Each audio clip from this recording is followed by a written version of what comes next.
Hello, everybody. Welcome into my latest live broadcast today. It's Saturday, the 7th of October, 2023.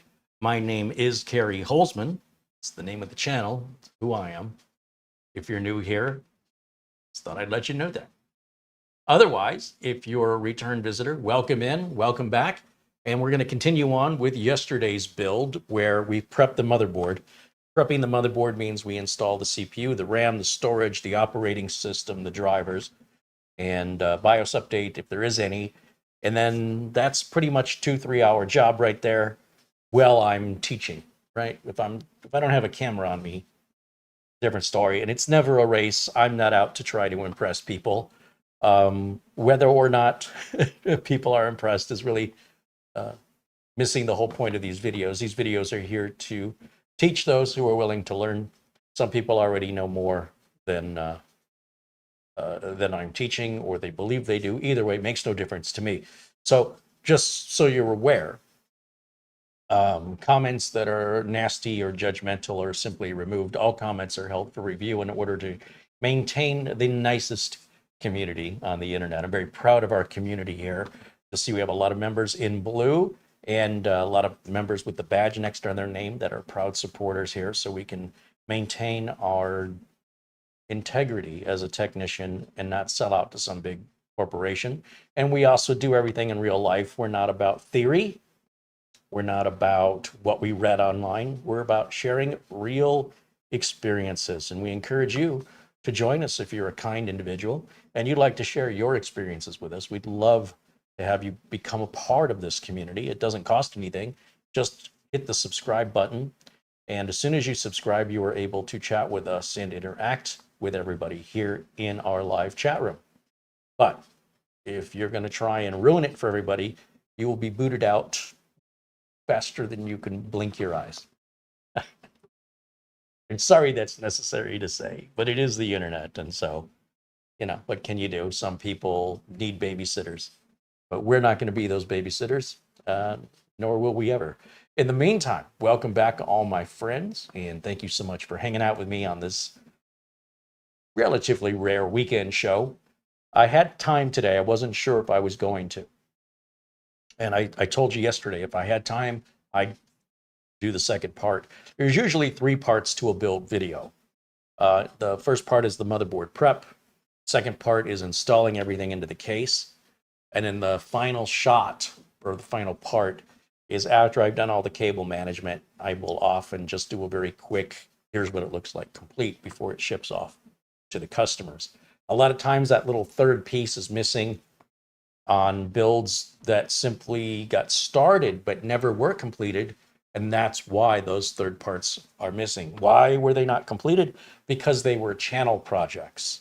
They were made for content. And unless or until somebody orders those computers, they sit unfinished. Because if somebody were to order one of those unfinished machines, well, let's say it was finished, right? Let's say I did all the cable management and all of that, but then they said, hey, could I have different RAM or different storage or a different power supply? I would have to undo all of that work that I would have ultimately done unnecessarily. And because I'm so busy all the time, I don't want to waste time doing work that I'm going to end up undoing and redoing. So until those systems are sold, and depending on the timeline, I will show a part 3 to those builds, showing you the final and completed system. And sometimes that doesn't happen because of the timeline. Sometimes a customer orders it and they want it yesterday. So I've broken up most builds into 3 videos for that reason. And the first 2 are the most important. Those are your most educational. The third one is sort of a beauty shot or sort of a final. We will have a third video, for example, on the server build. And I'm going to move that. I think I'm going to move it into the Be Quiet case. And I will probably hammer the power supply back into position. I'll do that off camera to avoid the babysitting that might require from certain viewers who are unable to bear with reality. And then beyond that, we should maybe have a follow-up regarding the repairability of the GPU and the old board.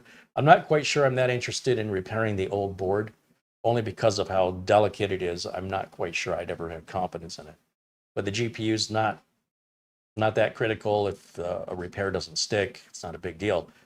But I need to get some pricing to find out what something like that's going to cost versus just putting a different GPU in there.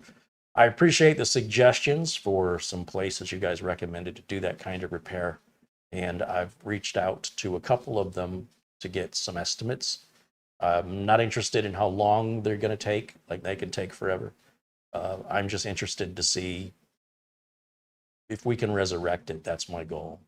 And I'm on the fence about resurrecting the motherboard. We've got a new board in there and everything's working. So we do have a 30-day return period if we want to return the board. It's an $1,100 motherboard. So this is a server system we're talking about. Everything about it is expensive. It's a $5,600 CPU, thousands of dollars worth of RAM.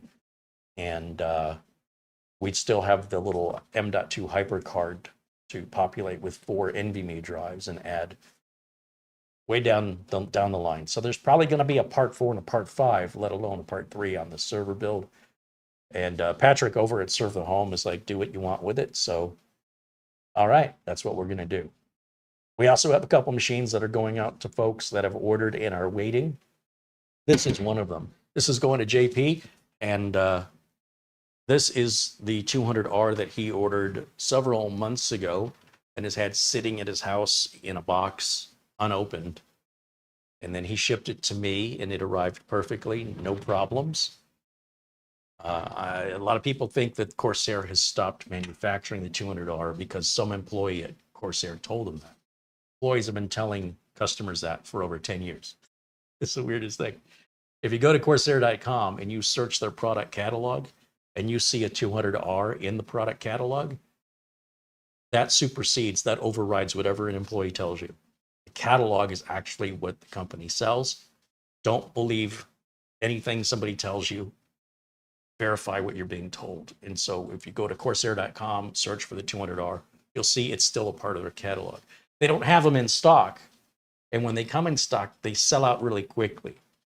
So until it no longer appears in their catalog, I would suggest to you, anybody who wants to fraudulently provide information, you correct them with the catalog link. Say, well, as long as it's in the catalog, you're wrong.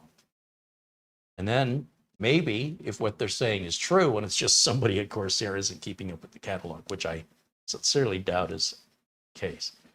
Corsair's adding products and taking products out of their catalog numerous times throughout the year. But if by chance that one slipped through the cracks, then it will be removed from the product catalog. Then you can confirm the truth. But just want you to be empowered. Don't believe everything you see online. And that's why I said earlier, we share experiences here.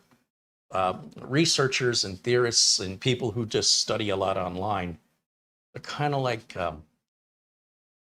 what we used to call book smart people. When I was growing up, you had book smart people and street smart people.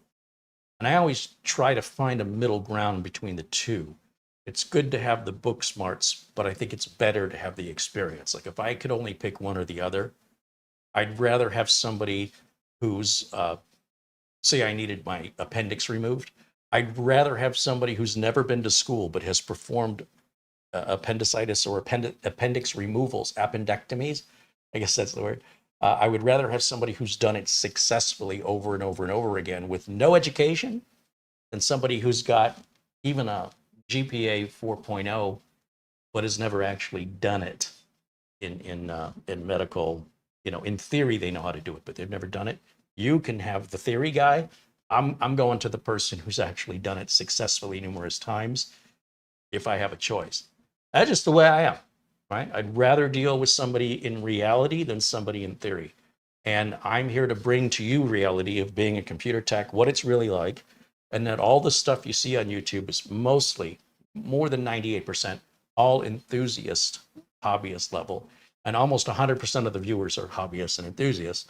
So this makes sense, but it's not doing you a service by not showing you there's another side to this coin, especially if you want to get into this for a career, if you're thinking about it, because you won't be doing, more than likely, you will not be doing any liquid cooler installs, overclocking, or RGB configurations if you want to get a job as a PC tech.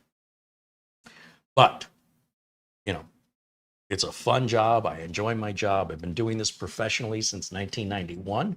There's something that keeps drawing me back. I must not be too terrible at it because I'm still in the business. And, you know, you see a lot of computer shops open and close within a couple of years. To stand the test of time over 30 years is not very common in the industry. So I always consider the source of information and always verify, even for me, if I'm telling you something that doesn't sound right. I make mistakes. I get misunderstanding. Sometimes I have a mix-up of two technologies, or sometimes I'm sharing some information that I read and I've misinterpreted, or the information was retracted and I didn't find out about it. So for example, there was an article posted that said Windows 12, if there is a Windows 12, will be a subscription-only operating system. And if you took that and ran with it as a content creator, you probably wouldn't, it wouldn't be up too long before somebody would correct you and say, that article is false, and it's already been proven to be false. Here's an article that says that that article is false from a more reputable site.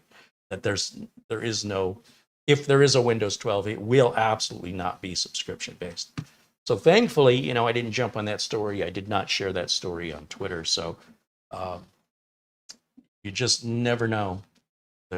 Sometimes people, it's more important for people to be first with information than to be right. Other times it's more important for people to convince you of how smart they are because they care that you think they're smart. I don't care. Doesn't matter to me.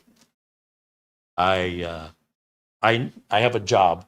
I have a business to run, and as long as my business is successful and as long as my customers are happy, those are the only opinions that matter in my world. Especially if they're critical. My customers are critical, then I'm going to listen. So I just want you to not waste your breath. If you're critical of anything, there's other YouTube channels that are probably better aligned for the way you think. And for everybody else that likes reality, we're here, and I'm here to share the information free of charge. The videos and the content that I make is provided mostly by the viewers. So without the viewers, we would have nowhere near as many videos without the contributing viewers. And speaking of such, speaking of whom, let me give a shout out and a thank you to a few super chat contributions we've received since we started. And that is our friend Peter Laycock, or Buster as we call him, with a 10-pound contribution. Says, good evening, Carey and Marlena and everyone in the chat. From Bonnie, Scotland, where the temperature in Edinburgh is 49 degrees Fahrenheit. Ooh, a little chilly, which is 9 degrees Celsius, and it is raining. Thank you, Buster. Stay dry. It's over 100 degrees again today, October the 7th in Phoenix, Arizona. It should not be this hot in October. Tomorrow and the rest of the week, we should be in the 90s. But, you know, I said this before. I hope we're done with the 100-degree days. It's miserable, at least for 2023. Gregory Howard, a very generous contributor, with a $20 super chat, says, sorry, I missed the show yesterday. Here's my late fee. All in chat. Thank you, Gregory Howard. And thank you, Buster. Again, these contributions are what prevent us from having to stoop so low as to make infomercials disguised as reviews being paid for and approved prior by the manufacturers. Those are your big tech channels. The big tech channels, they are there to make commercials. That is how they fund their channel. YouTube doesn't pay well. So in order for me to get the content, but to buy the products I need for the content, sort of run it like the public broadcast system or national public radio, where it's viewer supported. And so just know that without the contributions, more than half of this content would never have been made. So thank you for keeping the channel alive. And hello to our friends Rick Lakes and Luke Greeny, I see joining us. And Ben Laird joins us from Scotland. Patrick Rousseau says hello, as does Paul O'Brien. And Frankie B. Frankie B is a very generous contributor to the channel. Always good to see our friend Frankie joining us. Artur Resenin says hello, as does Positive Gene and Dave E. All right, so the table is just the bench. The bench is absolutely slammed. I need to make some room here to work. Let's see. So we're going to put a DVD drive in, got to put the power supply in, and then we'll put the motherboard that we prepped yesterday into the case. So we're going to do it in that order. So I'm going to remove this from the bench so we don't knock it over and we get it out of our way. Normally in a repair shop, I would have a bench 3 times bigger than this. But here, Studio B has been I mentioned before, a temporary studio for me. And I don't know what length of time we've got left here at Studio B. So I am trying to get as much done as I can and move as much of this equipment out so I don't have to move it to a Studio C. In the meantime, if you ever see anything that I'm building or working on here on the channel and you're interested in purchasing it, please email me. You can hit the About page and use the email there. Those discussions are private. I don't discuss pricing and go back and forth publicly because it's too disruptive, it's too distracting. And the configurations, I don't want people arguing with me about configurations that have no dog in the race. So that just doesn't work well. It can sometimes affect customer confidence. And so just like with the rest of my real business, that's all private and we keep it private. And of course, if I can help you out, I'm happy to do so. You must be in the United States. I do not do any shipping outside of the USA. All right, now I'm going to go ahead and start getting this case ready to prep. So we're going to take these thumb screws out of here.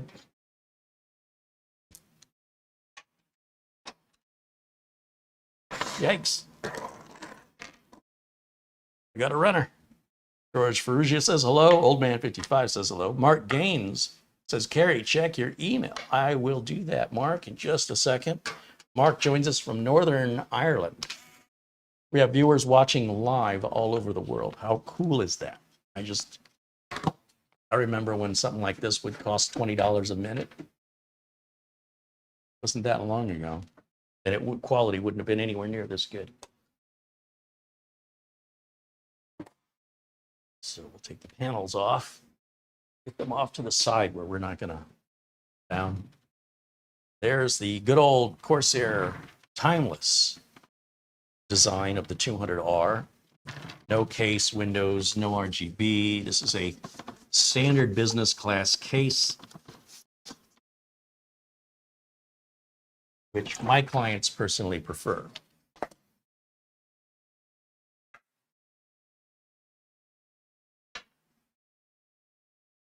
This is our box that contains all of the mounting hardware and some zip ties.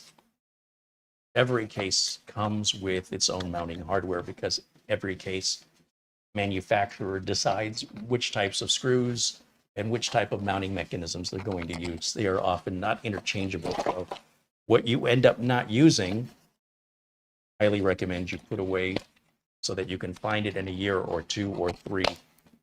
When you want to do a repair or an upgrade or make a change, you're going to want these screws, many of which may be proprietary.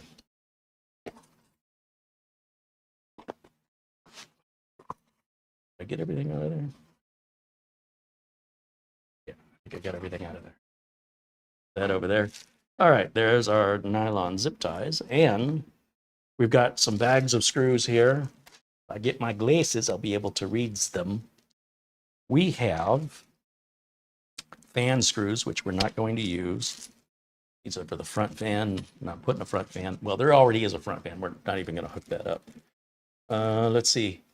These thin screws, the fine threaded screws, these are for like mounting a 2.5-inch drive or a DVD drive. And we are putting a DVD drive in. And then the shorter coarse threaded screws are for mounting hard drives and for mounting the motherboard into the case. Now, one of the things I found lately is a lot of times these screws do not come pre-tightened, they're loose. And I definitely don't want to ship this across the United States without checking to make sure all the screws are tightened down, because they can vibrate out and then bounce around inside of the case. And that little screw can cause a lot of damage. Shamim Kajveras with a 50 Swedish kroner contribution says, thank you, Carey, for all the things you've taught recently. Also to the kind and smart community whom they have answered some of my concerns. Right on. Well, thank you, Shamim. And I want to give a shout out to our friend Oystein, who watches us in Norway as a frequent contributor as well. I don't see Oystein in there, but hopefully we'll see him later today. Barry Klein says, I think the personality trait that keeps you working in this business is masochist. Yeah, is it obvious? Marvin Jameson, there's our friend Marvin, jumps in the chat, says hello. Always good to see Marvin. Darren Gilholm and Construction, Roger Nyrud, Randall Klontz, say hello. 1K Viper says hello. Okay. 3D Everything says hello. And George Armstrong, Tim Sowell, Carlos Hernandez, Thomas MacT, David Graham, Garfield Rupe. Welcome in, everybody. Check my email. Okay, let's check the email here real quick. Like, I do have an Amazon gift card that arrived for $50. Right on. Thank you so much. And that comes from someone. It says someone sent you an Amazon gift card. That's unusual. I don't think I've ever seen that before. Does it tell me when I click on it? Hope you enjoy this Amazon gift card. It does not say who it's from. Wonder how they did that. That's pretty cool. Oh, it does say send a thank you to Mark Gaines. All right, I'll just send a generic thank you just back at you, Mark. Thank you. It's a very generous Amazon gift card. Amazon Prime Day is coming up this Tuesday and Wednesday, October 10th and 11th. So I'm saving up all my Amazon gift card money in the hopes that something I want, in the hopes that many things I want to make videos with here on the channel will be on sale. I don't know. I won't know until Tuesday and Wednesday. They will be putting different things on sale on each day. So don't think if you miss out on Tuesday that it's all gone. There'll be different offers on Wednesday, sometimes better offers on different things. But as far as like, are they going to reduce the price of something that's on sale Tuesday to a lower price on Wednesday? No, they don't do that. They will likely either sell out or pull it off the sale. They won't make it lower the next day. What they will do is remove it from the sale if it hasn't sold out, which it more than likely will, and then replace it with something entirely different. So it's worth checking out throughout the day. I would check it out morning, afternoon, and evening on both days just to look and see what the status is. All right, so I think what I want to do first is we're going to put this DVD drive in. Not many people want those these days, but every once in a while you run into a customer who does. And with a Corsair 200R, we have 3 front bays, 5¼ front bays. And these ASUS DVD reader writers will read and write CDs as well. These are called OEM, meaning they do not come in a retail box. They do not come with instructions. They're sold in bulk to system builders, and Amazon buys the bulk and then breaks them out as individuals. So you can get the cheaper price per unit without paying for the retail box and documentation, which often just ends up in a landfill anyway. So we're going to put that in there, and this locks in place. And we'll put this right over there. And those little screws, those fine screws, we can use those to hold the DVD drive in place. Now, if I wasn't shipping this computer, I wouldn't really feel the need to secure it, to secure the DVD drive. But with the DVD drive just being held in place by these little tabs here, they can vibrate loose and the drive can come out in shipping, and we don't want that to happen. So we'll place 1 screw on each side just to make sure that the DVD drive is secured and that it will survive shipping without dislodging. So just 1 screw on each side is all I need to do, and I'll grab my electric driver here and we'll just secure that right now. Just 1 side.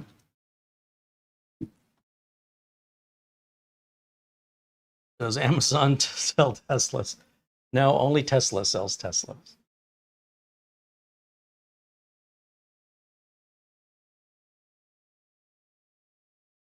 I was checking to see if I use the top hole or bottom hole. I like it to be the same on both sides. Technically, it doesn't matter. It's more of an OCD pride thing. For a power supply, we've got an EVGA 650 watt. This is non-modular, so we're not going to have to worry about losing any cables. Just move this aside here. And we'll get this bad boy opened up and get it installed next. Patrick Grissaw says, I could not wait for Amazon Prime Day. I bought $1,900 of PC parts yesterday using your Amazon link. I might have saved a few pennies, but I see it more for the channel. Well, I appreciate it. Thank you for that. I suppose if something ends up going on sale, you could always send something back to Amazon and order it again. Amazon won't price match, so you basically have to return and reorder. It's really dumb, I think, but for me, it would have to be $20 or more savings to justify that.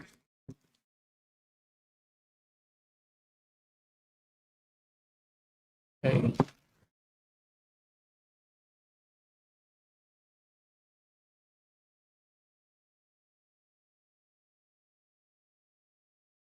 I appreciate you supporting the channel that way. If you use the Amazon links, any of the links that go to Amazon in the video description below any of my videos, and you make any purchase of any item, not just the item the link takes you to. The link takes you to Amazon, and while you're there at Amazon, if you search for and purchase other items, because my link took you to Amazon prior to your purchase, I make a small commission on anything you purchase, but I don't know who you are. I can only see what was purchased and when, but not who purchased it or where. It doesn't change anything for you as a purchaser. The price is the same, the shipping is the same, everything's the same. It's just that Amazon will share a very tiny bit of commission with me. And you know, these things do add up. So I appreciate when people are thoughtful like that and use the link.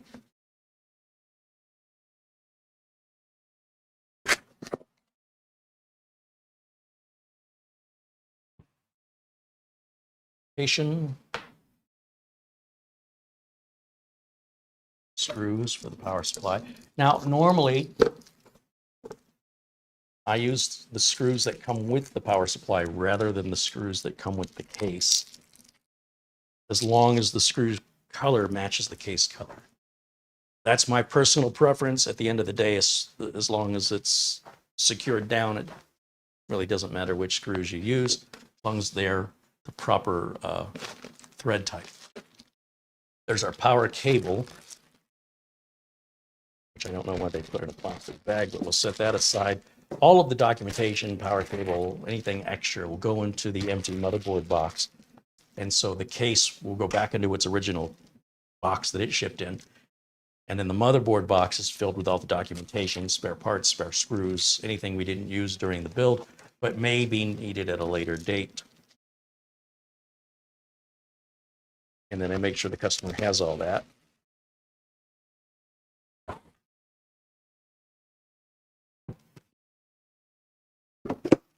And because my bench is so restricted with space here, I'm going to get this way so I don't feel so claustrophobic here. Let's just move this over here. That'll be fun. Close enough. With the power supply, with the cables coming out of one side of the power supply, notice this side, there's no cables. So you want the cables coming out towards the motherboard in order to have a cleaner look. It also makes it easier to work on. So even though you say, well, what difference does it make if it's a cleaner look if you don't have a glass panel? It's all about being able to get in and get out quickly to be able to do any repair or upgrade in as efficient way possible. And also, if anybody, like such as the customer, were to open up the panel just to look inside, they're going to be more impressed seeing just how little of the cabling they can see. And that can make a big difference psychologically to the customer. Sometimes it's these little things that the customers value and know that the person working on their system is paying attention to details. A lot of customers will never notice it, but some do. And when they do, they often really appreciate they acknowledge the extra time and care that went in. I hope that if there's any reason the system needs to be worked on, that I'm the one who works on it. I never make my systems with proprietary parts where they have to come back to me. You know, like a gym membership that they make you pay in advance. And, you know, they're super kind to you till you sign the contract a lot of times. And then after that, you're locked in, whether you appear or you don't appear. And of course, it wouldn't make sense for you to go anywhere else since you already have an ongoing contract. I think that's a shoddy, crappy way to do business. And I don't run my business that way. Customers will come back to me because they want to, never because they have to. That's one of my company rules.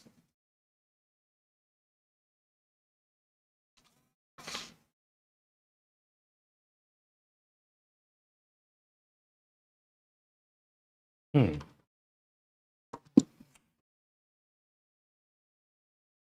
just going to get these screws started down here. That one went all the way in, no problem. Try this one down here. Oh yeah, that one's much better. Something off with that mount point.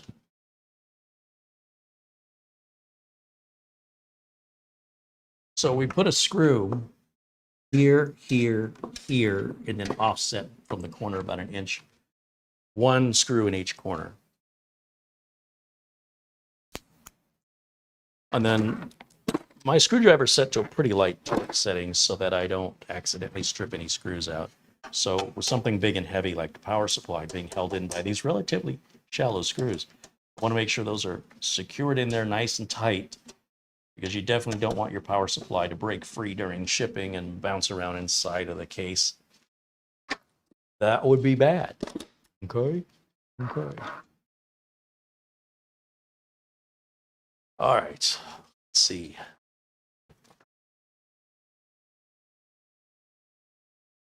So as you can tell, that's super easy.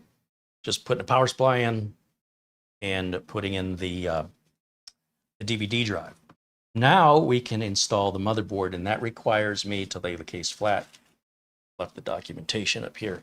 That will go in the motherboard box along with the spare screws.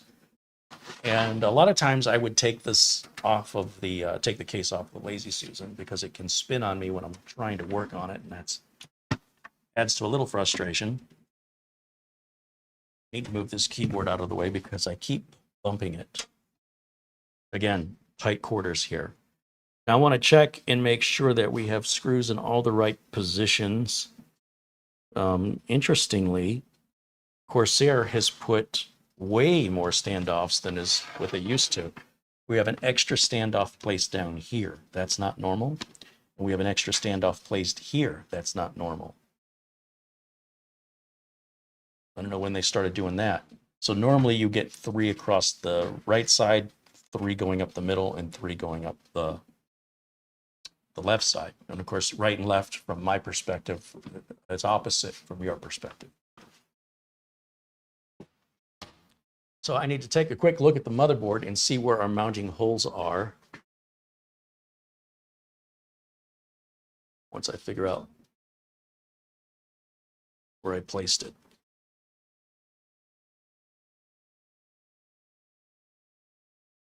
Oh, I put it over here.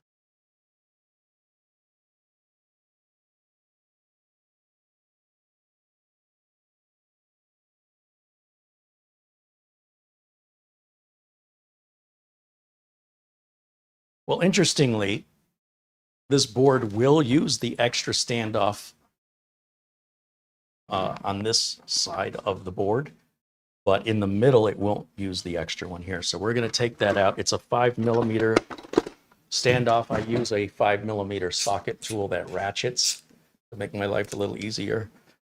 A lot of people just use pliers and it usually chews them up pretty bad and can't often get a very good grip to tighten them down that way. But I'm going to go ahead and remove this standoff from the middle. So that's going to leave 4 standoffs across my right side, which is the end of the board where the I/O shield is. We've got 3 going up the middle and then 3 going up my left side. And then I will put this extra standoff. There's probably a bag here with a standoff. Oh, there isn't. Oh, look at this.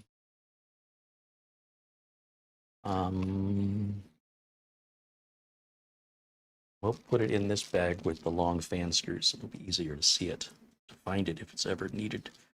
Perhaps a motherboard upgrade in 8 years' time.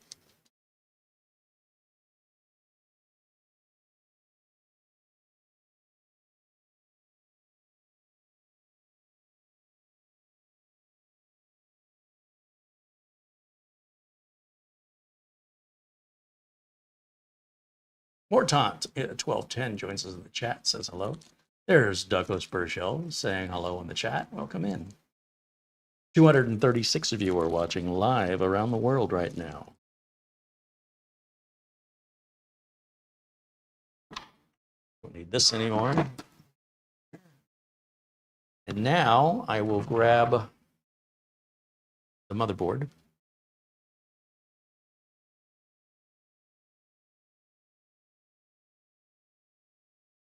And we'll set the board in gently just to make sure that all the mounting holes align.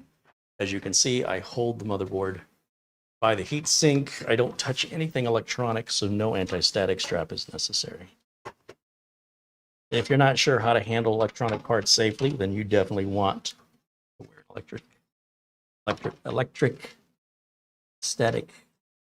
electrostatic discharge strap. All right, 1, 2, 3. 1, 2, 3. 1, 2, 3, 4. Lines up perfectly. Our I/O shield is already built into the I/O panel, so that's one less thing we got to deal with. And then these short screws that are coarse threaded, these are our motherboard. So the screws that hold the motherboard to the case. Now the center standoff is a post. It helps keep the board aligned for us. So that means we're going to need 9 screws, even though we've got 10 holes. Douglas Burchell contributes $2 super chat. And Douglas says, I love everyone here. Well, thank you, Douglas. And we love you back, my friend. 1, 2, 3, 4, 5, 6, 7, 8, 9 screws. There we go.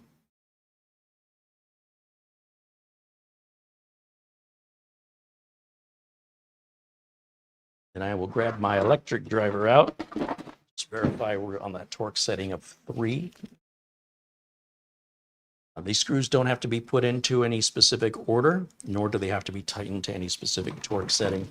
It's just something I do for consistency. I probably shouldn't be tightening these all the way, but I'm feeling like this is a really good fit. And if I'm wrong, may have to loosen these in order to wiggle the board around a little bit to get it to align with some of the other mounting holes. But so far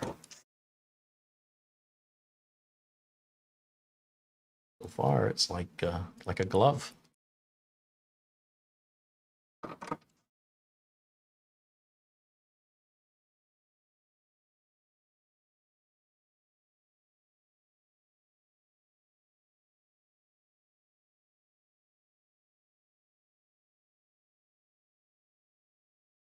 Three more to go. 1, a 2,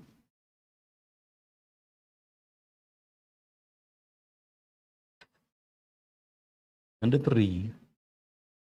Now this board does have 2 EPS power connectors, and I don't think this power supply will provide us with 2.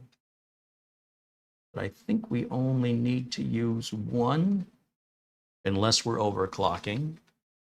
If I'm wrong, then this power supply will need to be swapped out with a more a more hardy power supply, but it's my understanding that the second EPS power connector up there is in circumstances where somebody chooses to overclock the system and it requires more voltage that can be delivered off of that single connector. We're using a low power CPU anyway, so I anticipate this is going to be fine, but system won't boot up with just the one EPS power connector. Then I'll know why. We'll both know why. I don't anticipate that will be a problem. Let's see, we've got our front port umbilicals here that move this wire tie, and what I'm going to do is pull all these back out. This is our front port USB 3 header, our front port microphone input and speaker output or headphone output. And then, of course, power switch, reset switch, power LED, and the hard drive LED. That's all on these cables coming off the front. Now, normally I don't hook up the front fan unless we've got a graphics card installed. I think this customer, after speaking with this customer, I have a feeling he's going to want that fan hooked up. So I may just hook that up to avoid a potential support call that like, hey, is this supposed to be hooked up? So we'll just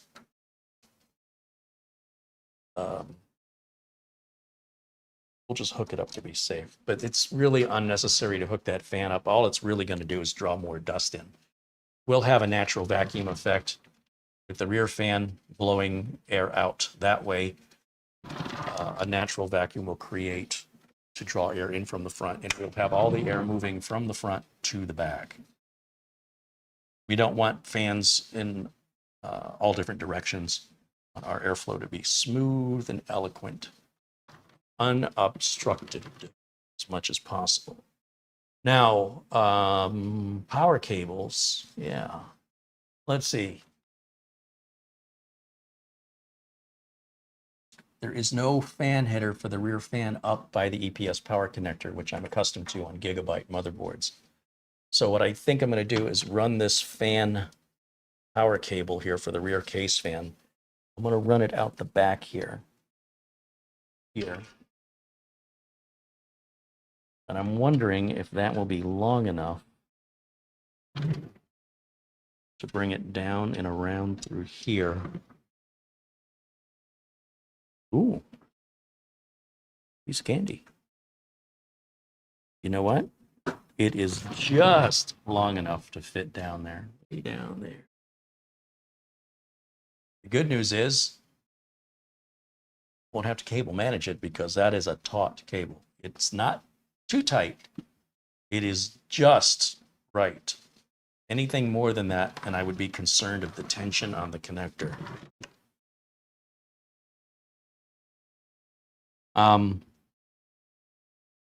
With regards to the power supply, I can take the big wire tie off of here.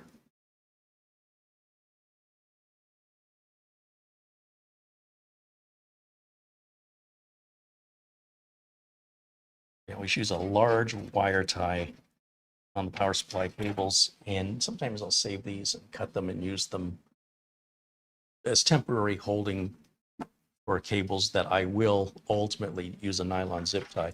I don't want to leave any wire ties in the system because they get brittle over time and can break off. And then if the system gets moved, they could fall behind the board and cause a short circuit.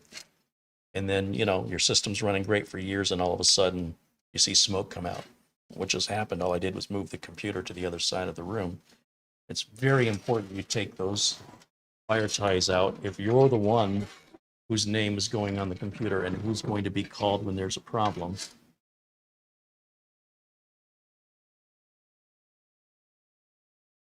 So I'm going to put this large motherboard connector on here.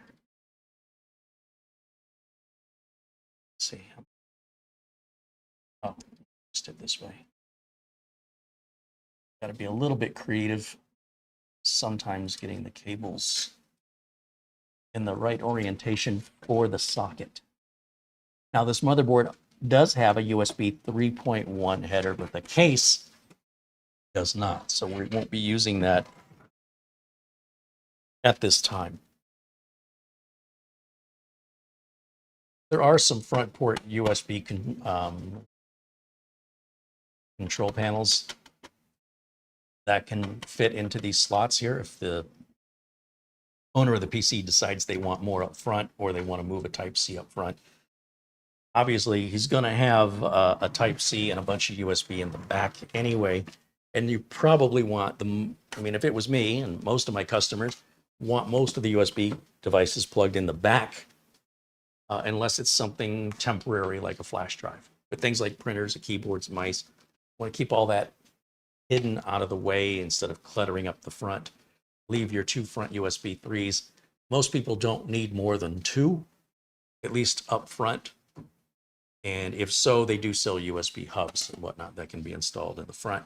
What's nice about the Corsair 200R is you still have those front bays that are becoming more and more rare for the consumers and the hobbyists, enthusiasts buying drives.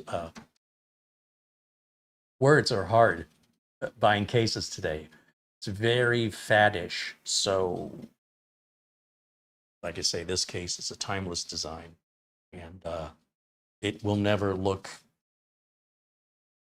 gaudy like many cases today will in a few years. You're going to look back at some of these cases like an old high school yearbook photo and be embarrassed and say, I don't know what I was thinking when I built that. Hint, hint, hint. It also has to do a lot with age. Yeah, the younger you are, yeah, the more likely you would be to want stuff, generally speaking. All right, let's see. So I'm going to go through these cables. That right there is a CPU cable, and I'm pretty sure it's the only one.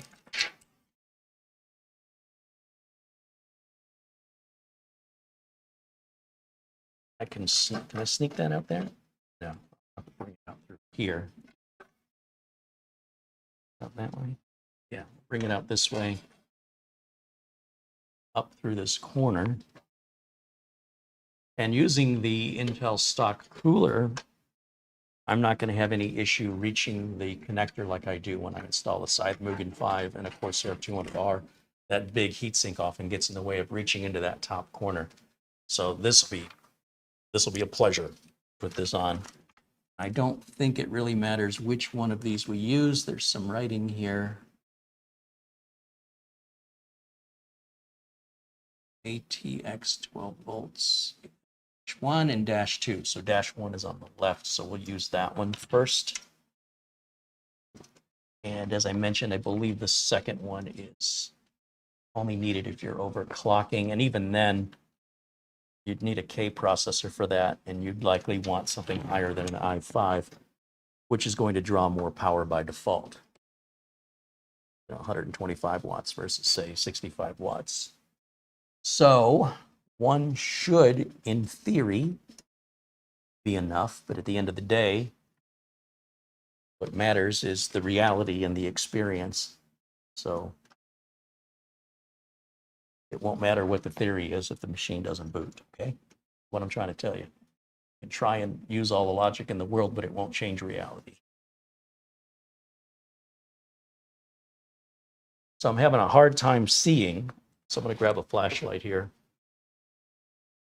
Just point, oh, now I can see. That made a bunch of difference.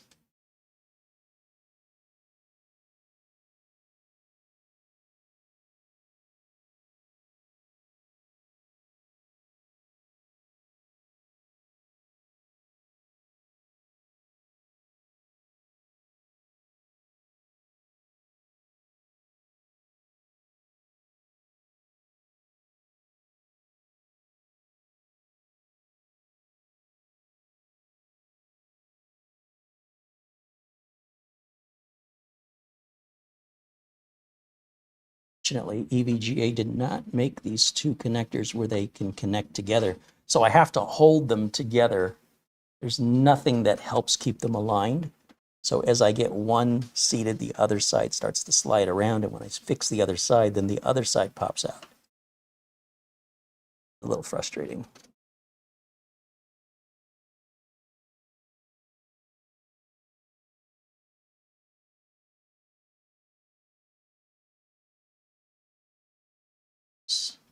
That one right there. Okay. If I can just get the other side in. Nope. This came out. Why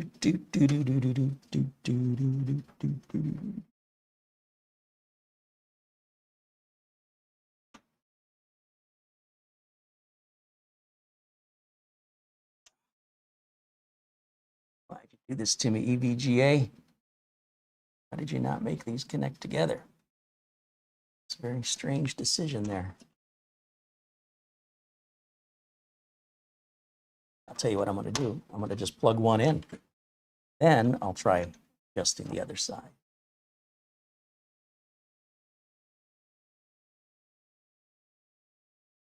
They didn't give us a whole lot of slack between the two of them. So the other side is not very mobile or maneuverable because of the lack of slack.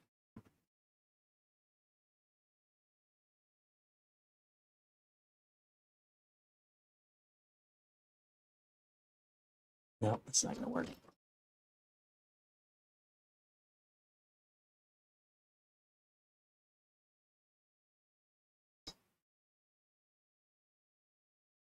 Maybe I guess change my view, come at it from down below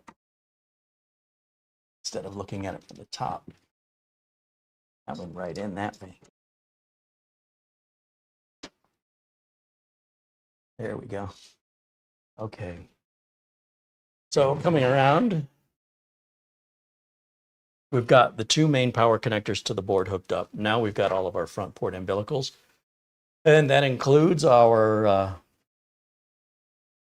USB 3 cable, which is this large cable.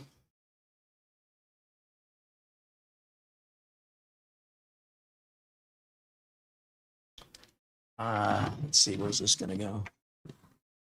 We can bring that in here.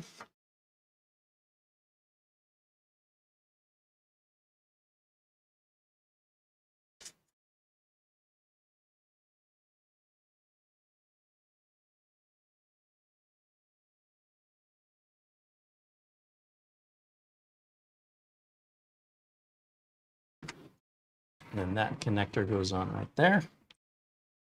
We've got our front port audio, which is headphone and microphone jack. And that one, we want to run that as far back to the far left, just above the back of the power supply. So that's about as far as we can go. And the Corsair 200R, some cases like NZXT will give you a cutout right down there. Because this connector on most motherboards is located on the very bottom of the board, all the way to the back at a very inconvenient place, cable management speaking. Sometimes it's located a little bit higher up, but almost always in that lower your left quadrant of the board. Mini ITX cases, or mini ITX motherboards rather, would be the only time that really varies. Finally, we have our power switch, reset switch, power LED, and hard drive LED, of which the Corsair 200R uses all. Once again, more things that manufacturers are skimping out on are things like reset switches, hard drive switches. And I guess I'm a bit old school. I like the control and I like the information provided by the power LED and the hard drive LED. Can't see why you would strip away critical information to replace it with RGB that conveys nothing but pretty lights that don't serve a purpose in most cases. I realize some RGB lighting you can configure to represent, say, your temperature, and the lights will go red when the temperature gets hot. All right, so that's our power LED. Here's our hard drive LED. It goes on right below. They fit on the connectors one above the other, positive above positive, negative above negative.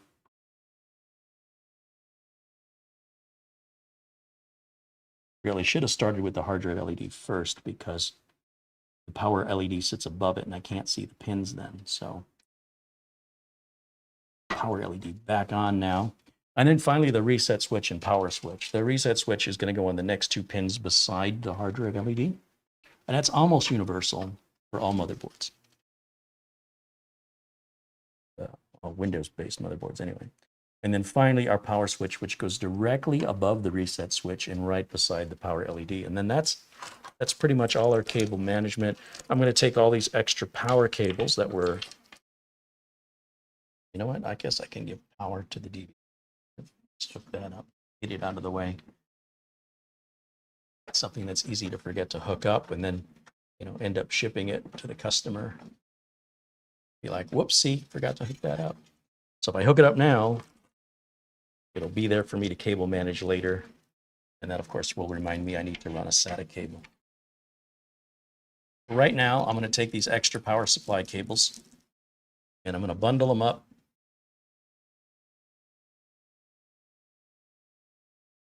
Just so they don't drag across the bench.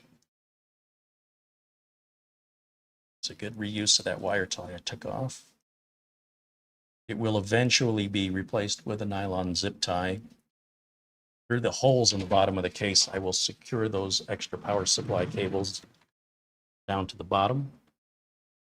And I guess we can hook up this front fan.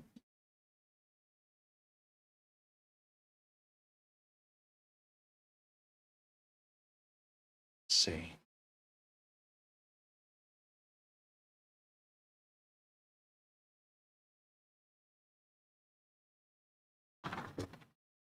We have a fan header. Where do we have a fan header? Somewhere. We've got one right up there. Take advantage of that.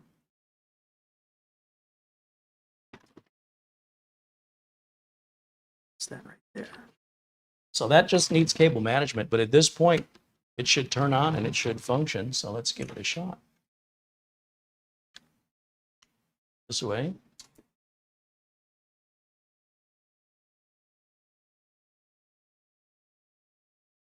AJ Haverkamp says hard drive LEDs only work on SATA drives and not on NVMe drives. Well, this computer only has an NVMe drive. And I'll bet you a hard drive LED is going to work. That's why I say I'm not much who cares for people that have a theory or are coming to conclusions. I'd rather actually experience it. JP has emailed me. And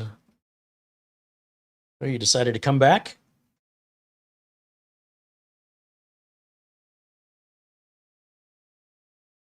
I wasn't sure if you were going to come back. Thought you were going out for a pack of cigarettes and I was never going to see you again. Doesn't smoke cigarettes. It's a bad joke. All right, let me get this thing hooked up with some connectors here. So, power.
Apparently the power cable here, hit the space bar on the keyboard and that cut out the sound. I apologize for that. No matter where I place this keyboard, because of the limitations of the bench size, it tends to get accidentally pressed. So thank you for making me aware of that. Hopefully the sound wasn't cut out for very long. Anyway, I was just putting all the rest of the documentation and parts in the motherboard box. Oh, and I want to put the case thumb screws in here as well. So we keep everything together in one place. And then later I can do the cable management.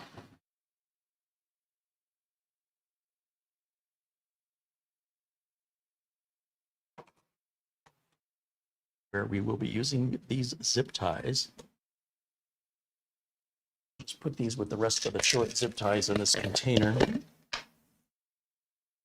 Nylon cable ties is what I should be calling them. And then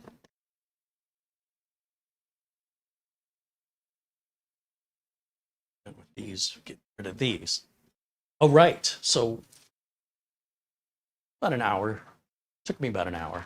That went pretty smooth actually, because as I mentioned, with the larger heatsink, that can get in the way of really interfering with being able to hook that EPS power cable on. And you can see we booted up just fine. We only need the one EPS power cable. Take a look at the phone.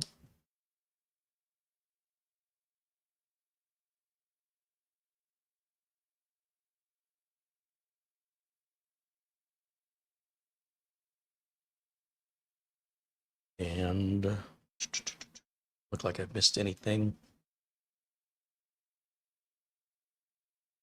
All looks good. All right. So does anybody have any questions? Anything I can address? Be happy to perhaps point you in the right direction too, and also watch the chat room for answers to your questions as well. Very knowledgeable guests in our chat room.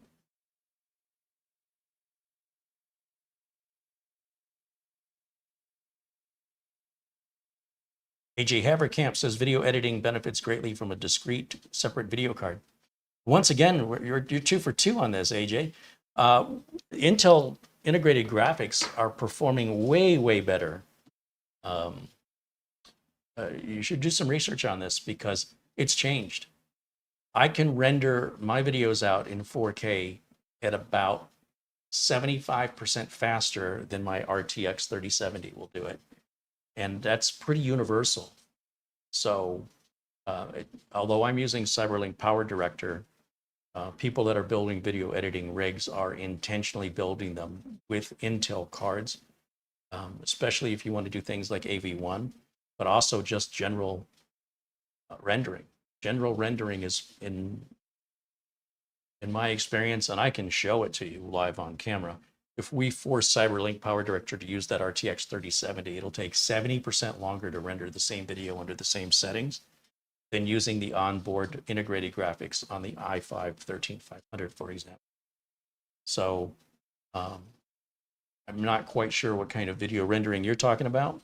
Maybe doing some animation might benefit from some hardcore GPU, but regular editing on YouTube, the Intel IGP really seems to be the graphics card of choice for many editors today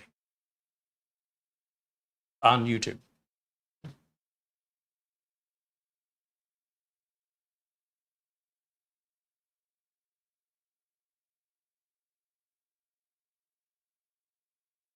Alan wants to know if I've done any builds specifically for video editing. Well, sure. The 13500 build that I did featuring the live mixer build, and then the one I did before that, those are currently being used for video editing purposes.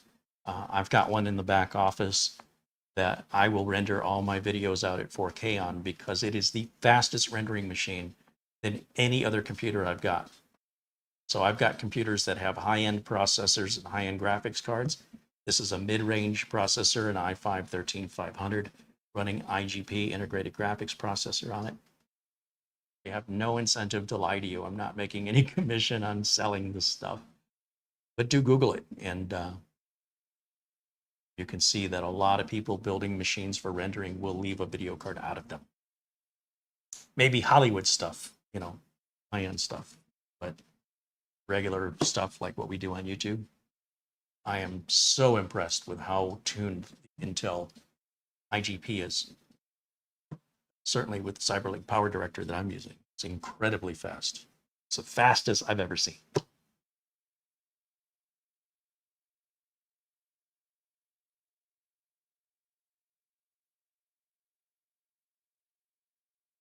Old Man 55 says, do you have a way to use the USB-C 2x2 port on board for the front ports? Well, we could use it. We'd have to adapt it, which would get rid of half of the connections inside of it, which would essentially turn it into USB 3. Because USB Type-C has, I think, 19 data cables, and USB-C only uses 4. So if you convert that to USB Type-C, you're going to lose all the performance benefit. So you're better off, if you want to use that 3.1, that you put it into a Type-C port. The Type-C port offers you all those connections.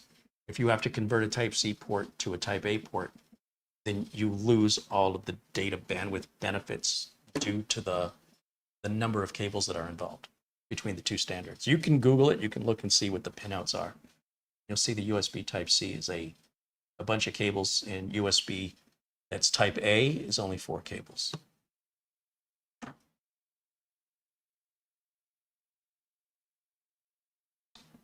Four cables to each USB. So eight cables and a ground, a total of 9 for a pair of 2 Type A's.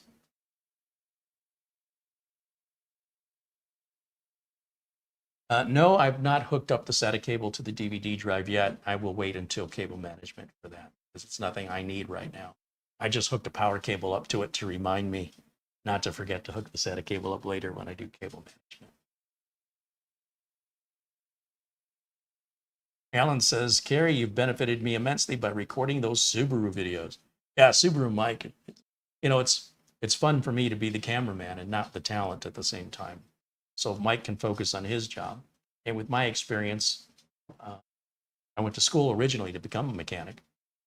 I know exactly where to point the camera when he's talking about certain things he's going to work on. We're going to go over to the oil filter. We're going to go over to the crankshaft timing mark. I know exactly where to point the camera. I don't have to have him explain to me where that is. So we make a good team as far as that goes. Mike is retired, so he's not doing that anymore. But still have some content I filmed that I haven't yet edited. So there may be more Subaru videos as time permits me to edit them down. Mike Visions contributes £5, says hello, Carey, and all in chat. Here's my late fee and have a drink on me. Well, cheers, Mike. I think I will. Thank you for your super chat contribution. Darren Belmore says, Carey, I've got 3 RGB fans and a liquid cooler. Should I have a rear exhaust fan on my case? Well, you could certainly try it and see if it makes any difference.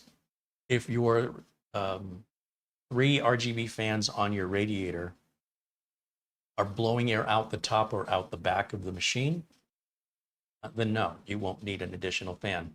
But if your radiator's up front and the 3 fans are blowing air into the case, but nothing is exhausting air out, then yeah, I would put a fan on. But at the end of the day, you're best to stop wondering and actually see the reality of it.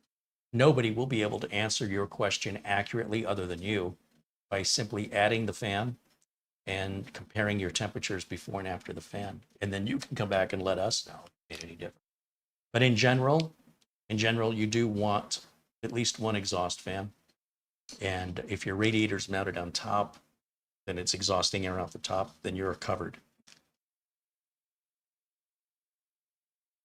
Other questions?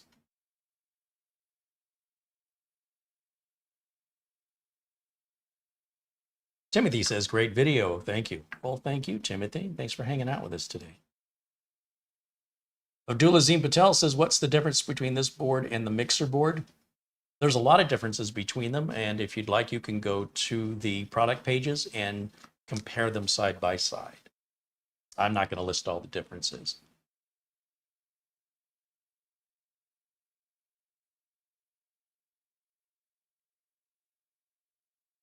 Alan says, will this video be available later? Yes.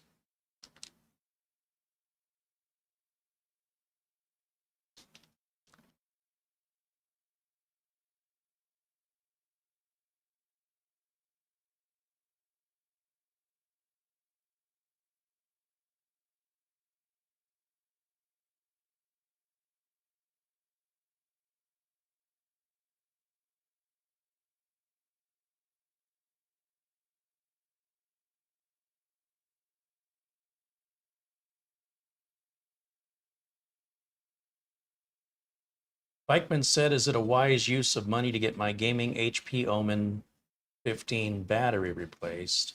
The HP Support Assistant battery test this morning said replace battery as soon as possible. Yeah, I can't answer to you what's worth something to you.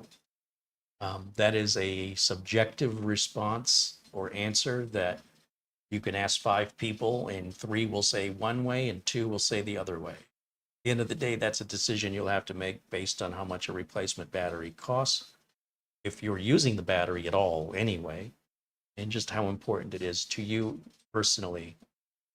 So it's your decision. It's like asking, should I have seconds? Like you've finished eating, should I have seconds? I don't know. I mean, it's up to you. When I have seconds, I have seconds.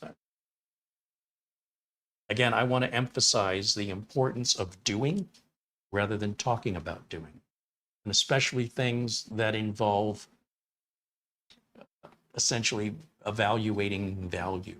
Your values and my values are likely very dissimilar.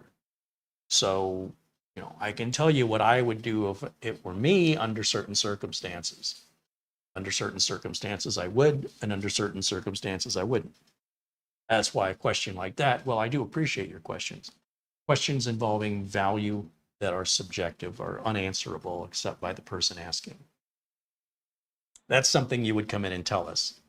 Hey, I just replaced my HP Omen battery for X amount of dollars and I regret it, or it was worth it. And then other people in a similar situation may benefit from that or may not because they may have completely different values. Renee Baroto contributes $4.99. Carey, thanks for teaching me to build my current PC, now running for 3+ years strong. Hello from Hallandale Beach, Florida. Well, thank you, Renee. Barry Russ with an $8 super chat. Thank you, Barry. Darren Belmore wants to still talk about his fans. I've already answered if your fans are in the front what to do. And again, the best thing I advise you to do, once again, is to try adding a fan to the back and measure it and then come back and let us know if the rear fan made a difference.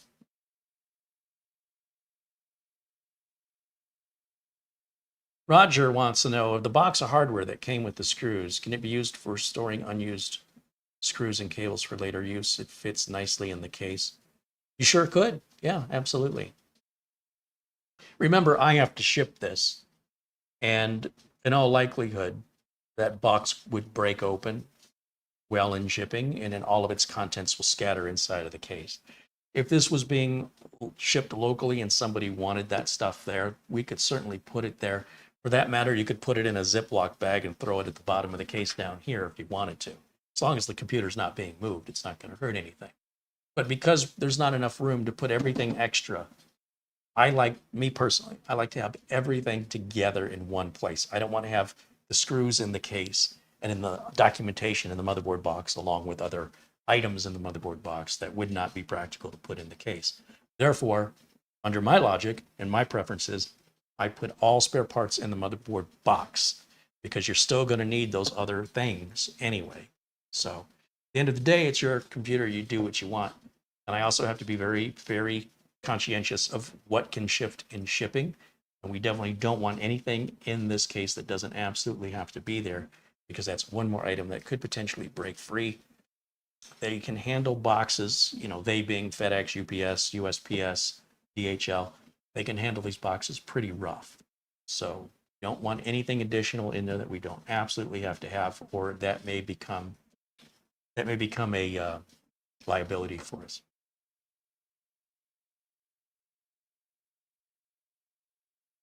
Alan McRae said, I just sent you 10 bucks, well deserved. I've already built 6 Subi motors thanks to you. Well, that's thanks to Mike. But yeah, that's awesome. Let me check my email and see if I missed anything else.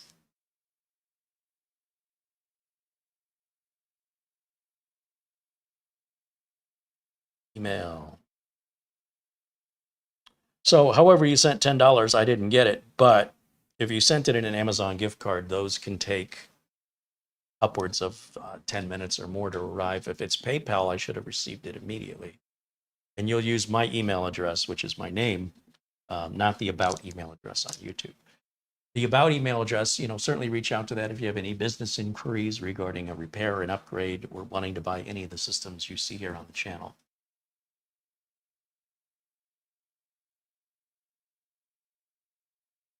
Oh, Alan says he contributed via Super Chat. I missed it.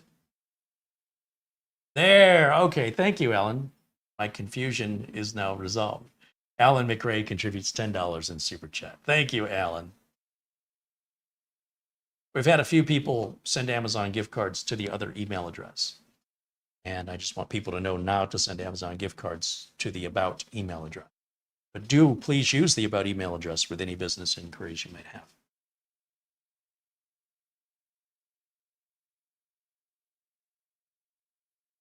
Construction says, nice build.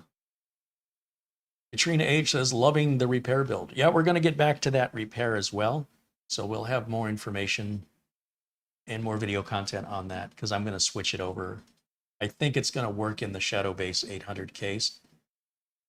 And that's a much better case than that Fractal Design. I am not a fan of Fractal Design cases. And I've got to tell you, I reached out to the folks over at Fractal Design on LinkedIn thinking, I'll give them a second chance, So I reached out and said, I have a YouTube channel. If you guys want to send a case for review, I'll do a build in it. And they said, no, thanks. Well, I gave them an opportunity to change my mind and they don't seem interested. So I know Anthony Remus over at Remus Computer Solutions like to use the Fractal Design cases, but the one that we had Anthony build for us, we ended up having to rip it out of the Fractal Design case. The customer hated it. And we ended up putting it into, I think, a 200R. But a lot of this is very subjective, personal preference. But apart from not liking the case, that Fractal Design 7XL is damaged. So all the more reason to replace it. And be quiet. They sent us the Shadowbase 800DX, which is a massive case. It also has sound insulation. So I think it'll be an ideal new home for the server.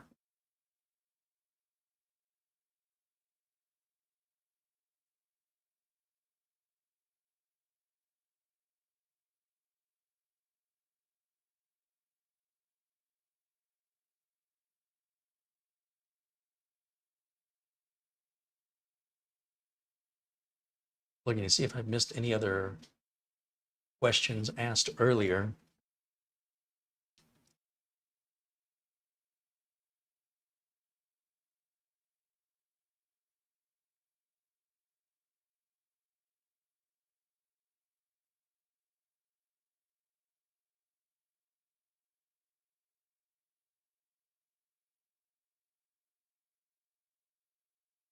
If you've asked a question earlier and I've not addressed it, it's likely because I have not seen your question. Feel free to repost that. Renee wants to know if I still use a leaf blower to remove internal dust. I do, absolutely, but I also have this Amazon. Well, I bought it from Amazon. It's not made by Amazon. This portable air duster here.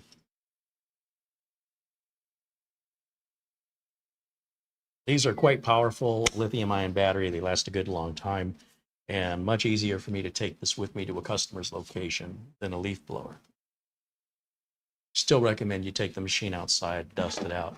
These are fantastic. They run about $60 a piece, worth every penny in my opinion. But yes, the leaf blower, I guess you can't see it, but it's still sitting right over there. I use it more often for dusting out computers than to blow leaves.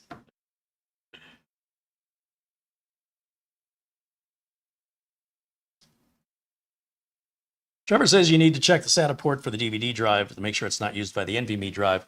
Usually, when a port is being shared with SATA, that is typically not going to be the port near the CPU.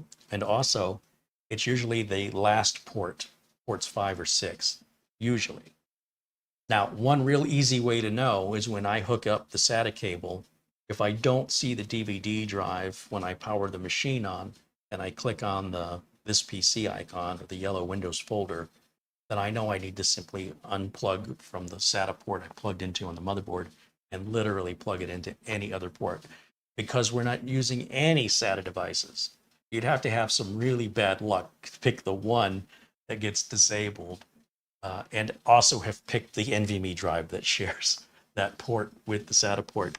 So you've got to have the right set of circumstances. But for sure, if we were to hook that up and turn it on and we don't see the DVD drive, that would certainly be a thing to check. But in most cases, on most modern motherboards, it'll be SATA port 5 or 6 if you're even using the M.2 slot. It's only one M.2 slot that does that.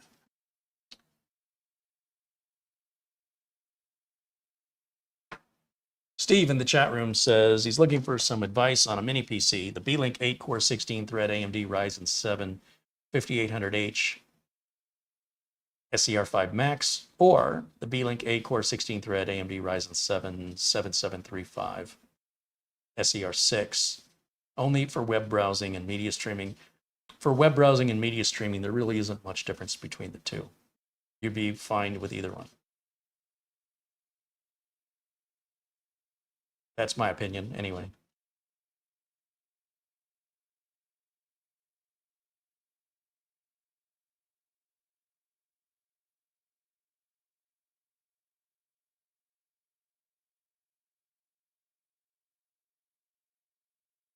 Jim KJ3N shares a build video he did on his YouTube channel. If you haven't, be sure and check out Jim's YouTube channel. Give him a thumbs up and subscribe. Show him a little love. Also, check out Planet Krause's YouTube channel. And of course, our friend Doug Betts over at Live Windows Training with Doug Betts does live interaction videos, live diagnosis and repairs. So these are 3 members of our channel that have their own channels. Certainly want to encourage that and have you guys check them out. And hopefully you'll subscribe and become their fans.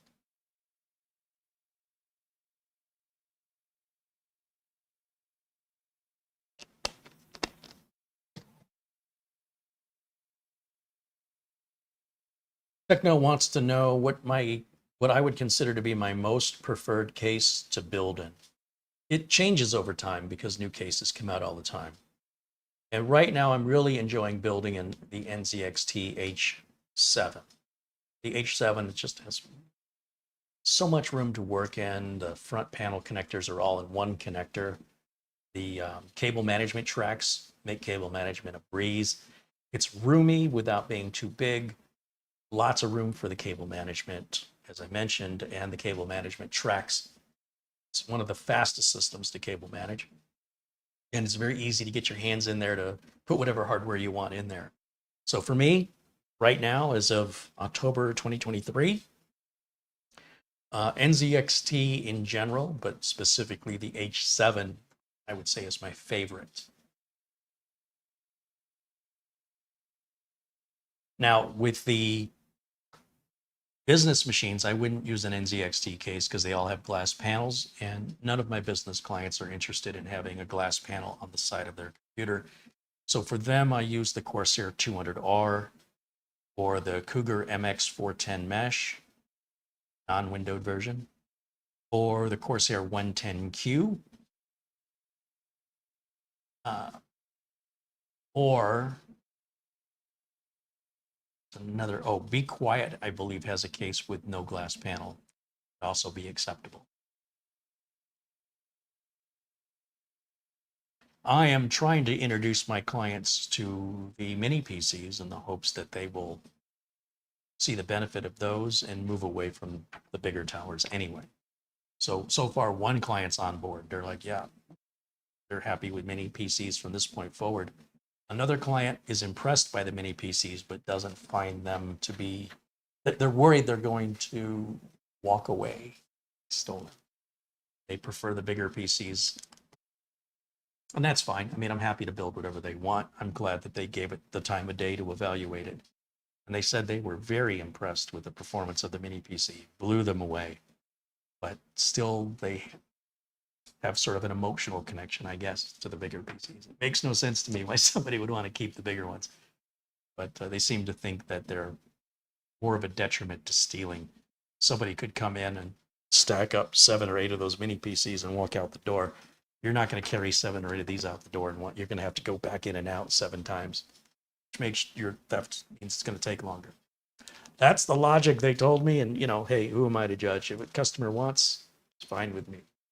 But I anticipate sooner or later that customer's going to change their mind and realize that the mini PCs make more sense. They're cheaper. They don't take up as much room. And using a Kensington lock, I think, could give them peace of mind if they really want to secure them. They're just not ready yet.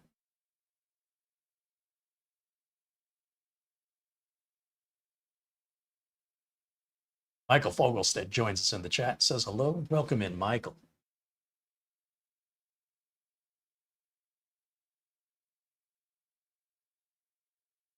Barry Klein said you could just attach the mini PC to a cinder block with a chain. Look good in the office. He's already using the cinder blocks and chains to secure the employees.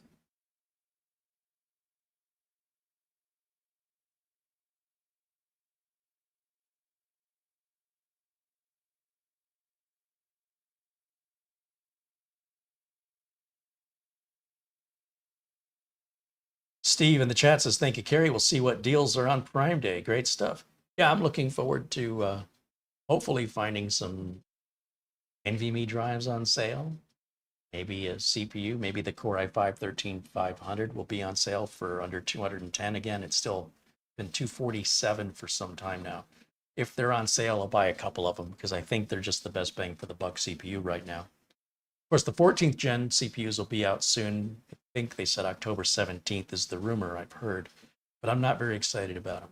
Right, but honestly, I think you can skip right over 14th gen. It's just not enough improvement there. They're just a little spit polish on the 13th gen is all it is with a different name. So 15th generation, on the other hand, something to look forward to.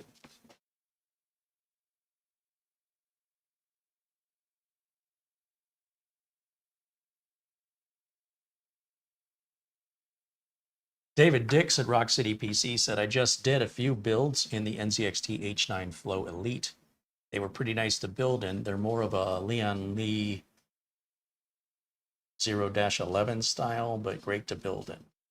I don't see too many Lian Li cases these days. I used to use Lian Li's a lot back when they were promoting the all aluminum cases. And in fact, one of my clients, we're still using the Lian Li cases. I think they're on their 4th upgrade inside of those cases. I suppose the only downside is they have USB 2 on the front. Client doesn't care.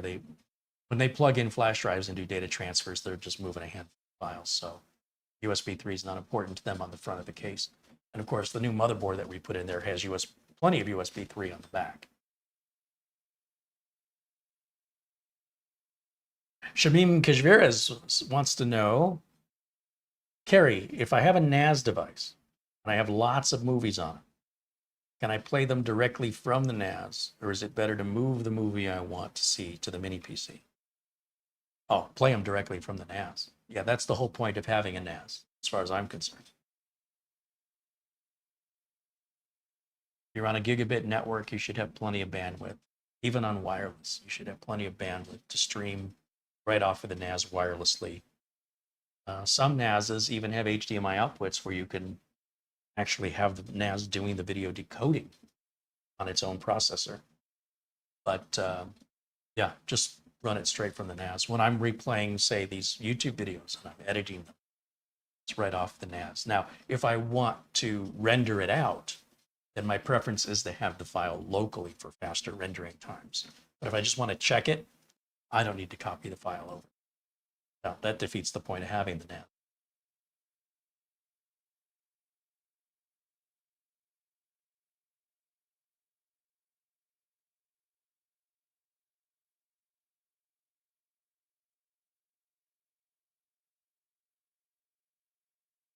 Trevor says the small tower PC, I think, lasts longer than the mini PC. Tower's about 8 years. The mini PC's around 5 to 6 years. Again, I gotta disagree with you entirely because I deal with reality and not assumption and feelings. The original NUC that I built in 2013, it was April of 2013, and Intel introduced the NUC, the next unit of computing. And I ordered one and I did a build video, which you can find here on the channel in April of 2013. And this was only a Core i3. It still runs perfectly to this day. I still have it. It's never needed a repair. Now, if this were an i7 or an i9, it would be much more useful than it is today. However, these are not upgradable, but they're also not as expensive. So, compared to a desktop PC. So for me personally, as far as longevity goes, electronics are electronics, right? How long you personally find it useful depends on how you use it and what your personal values are. But I'm proud to say that, when I built this, I reviewed it. I tried to review it every April just to give you an update on that. That was the big question, how reliable are. You'll tend to find older people are more inclined to take their past experience with electronics and apply it to today's electronics. That tends to be the way of things, but these electronics are entirely different. The way that they're built today is all mostly automated, and they use fewer components now than they used to use as more and more electronics are consolidated into a single chip. So you have fewer components being built by a machine that can run 24/7. It's never in a bad mood. It always does everything the same way from the beginning of its shift to the end of its shift. And the consistency and quality control on these is amazing. When you add a human being into, say, building a PC, there's more likelihood for an error in the building process, hooking something up incorrectly. And as to the longevity of the machine, life-wise, they'll have the same life. They're essentially the same components. But useful life depends on what you're using it for and whether or not it's able to keep up. So this i3 NUC from 2013, it's going to be 11 years old here this coming April, and it still works perfectly with the original RAM, all original parts, but it was being used for remoting into work because of the pandemic, and it was doing that for the first 2 years of the pandemic, and it was time to, for me, I just felt like, they could continue using it for remote work. It's just, it was time to replace it. Know what I mean? It's that little NUC owes us nothing. And the only little mini PC I've seen that's bad is the one I've damaged. It didn't just die on its own naturally. So, but, some people have certain feelings, and that matters more to them than the facts. And that's okay. If that's how you feel, then stick with buying a tower if that's how you feel. But what you feel isn't necessarily fact. But that's okay. It doesn't have to be. That's why we make these videos, so that you can go back in time, you go look at that video, you can look at the follow-up videos, and you can verify everything I'm telling you is true in reality. And it's not just my opinion based on how I feel. Matt Zoloff says, sorry, I've been anonymous today, but hello, everyone, and Carey, of course. Well, hello to Matt Zoloff. Matt Zoloff joins us from Sweden.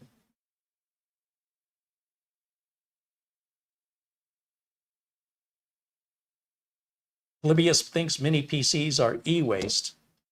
This coming from a user named Polybius, which is essentially an urban myth video game that if you ever see one, it's a joke, and it's definitely the definition of e-waste. But never let your opinion stand in the way of fact.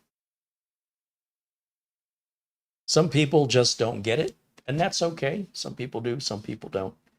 And, that's what I love about the world of PCs. Unlike the world of Apple, we can each design our own PCs the way that we want to and where we see value.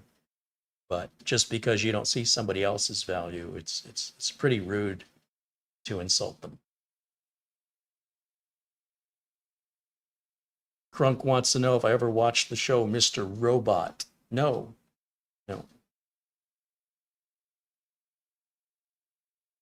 Luke Greenia says the Ace Magician CK10 with the i7 processor has been running 24/7 with the exception of restarts required from Windows Update. It's been running flawlessly. How long have you had that now?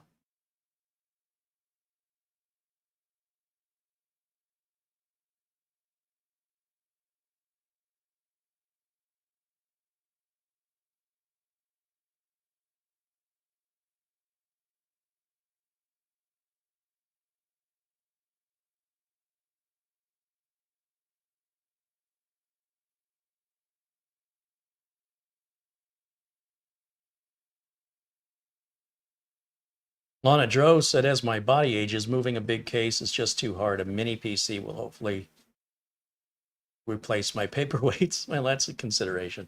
Not only the space they take up, but yes, the ability to have that portability to be able to move it for just the ease of it. But, you know, that there's a, I'm sort of PC agnostic here. I'm very happy with the mini PCs, most of them. I'm very happy with the mini ATX builds. I'm very happy with the micro ATX builds. I'm very happy with the full ATX builds. Just the right thing for the right customer. It's sort of like you look at a menu that has a bunch of different food. Some of that food you don't like. And you think, well, why is that food on the menu? That's a narcissistic and very inconsiderate way of thinking. There are people who order the food that you don't order. Just because you're not into it doesn't mean it doesn't deserve to exist. But as the chef, I'm happy making all the meals. And as the technician, whether I'm evaluating laptops, mini PCs, or desktops, they're all right for somebody.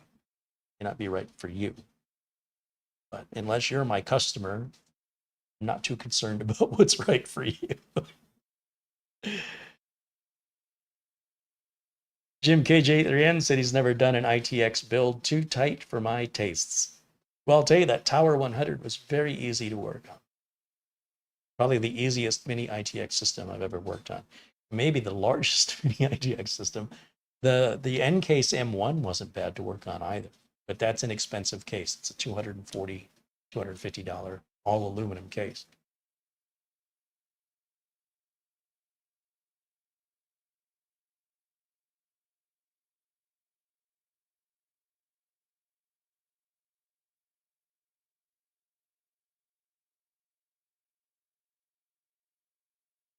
Marsman50 says, Coleman in Wisconsin, checking in.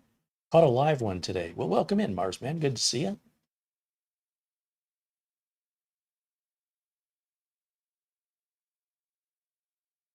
Luke thinks he's had that mini PC around 6 months. Well, talk to me in 6 years.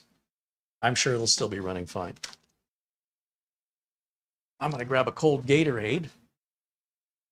And we're going to be running, close to 2 hours here in about 15 minutes. So I will wrap this up at the 2-hour mark. If comments or questions, this is the time to ask. I will do my best to provide you an answer, and I will always be honest with my answer. Sometimes my answers aren't what you want to hear, but it's the same answer I give to my customers, whatever your question is. If you were a paying client that I was consulting with, I would providing you the same answer to the same question. Just so you know, I'm not motivated financially one way or the other. And of course, the more detailed your question is, more detailed, probably the more useful my answer will be.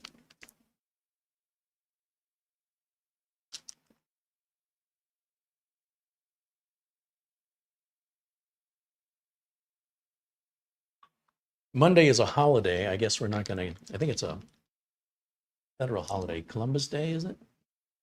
But we'll be live here on Monday for members only. If you're a member of the channel, do know that the members only videos are never available to the public. So if you become a member of the channel, it's $9.99 a month. And that's what keeps me from having to make commercials for big corporations to promote their products disguised as reviews.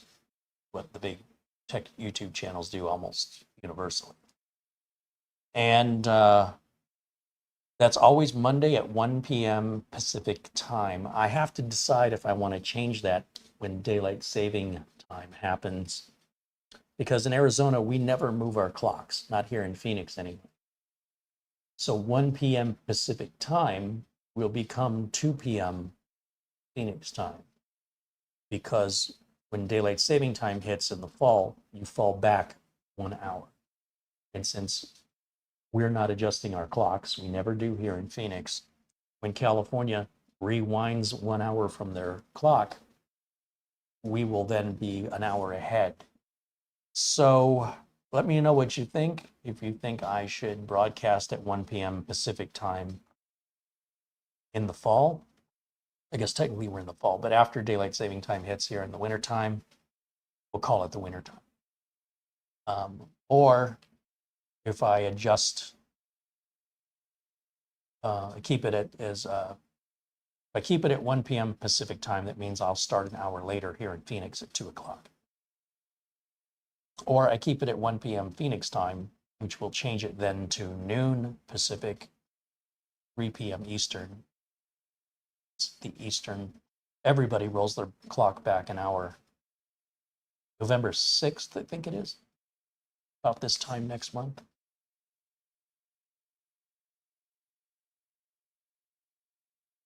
Renee wants to know, is the Intel 13700 CPU capable for video editing in 4K in Adobe Premiere? Any CPU is capable of editing any video in any resolution under any application. So at the end of the day, the question is if it does it at a rate that you are happy with. Video editing pretty much wants the best of everything, the most, you know, the biggest, largest, and fastest amount of storage, for example. So, you know, if you're editing a video that's 5 minutes long at 4K, or you're editing a video that's 3 hours long in 8K, all computers will edit those videos. The only difference is how efficiently they edit. And that's going to be really determined by you and your preferences.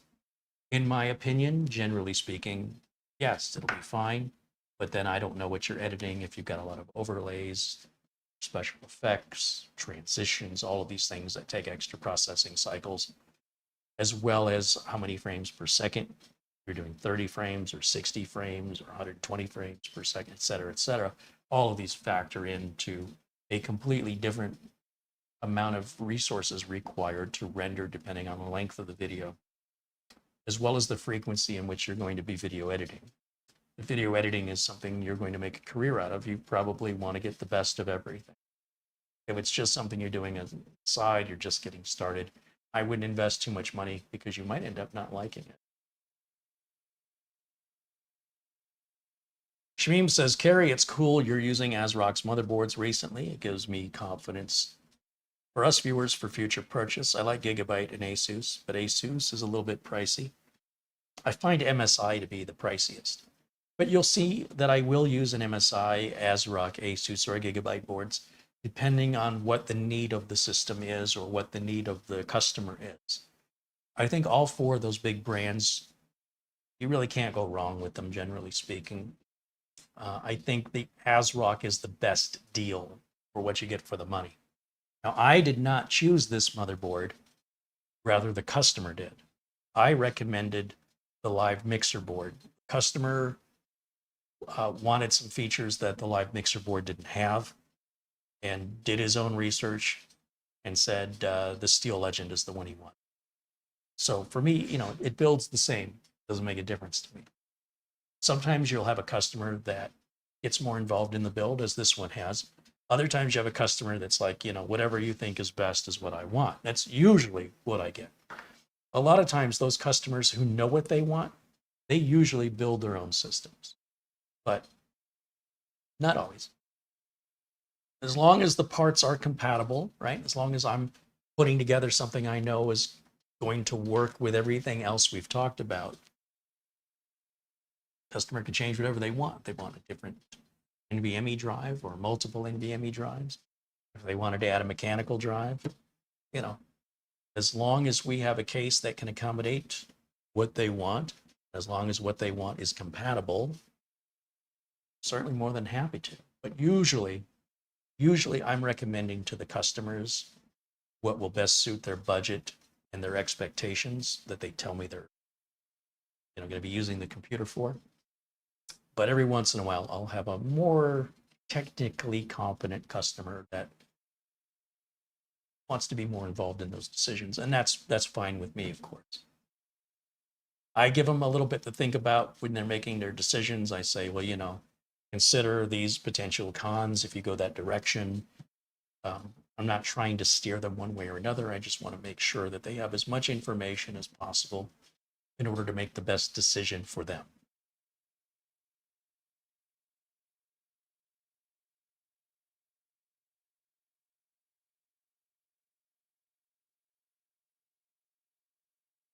Jim KJ3N says both the Intel and AMD live mixer boards are great for creators. Well, providing you pair them up with other matching hardware. ASUS has their ProArt motherboards, which are very expensive and are designed really for use for Adobe software, people that use Adobe software, the creators. They're really tuned to work very efficiently with the Adobe software.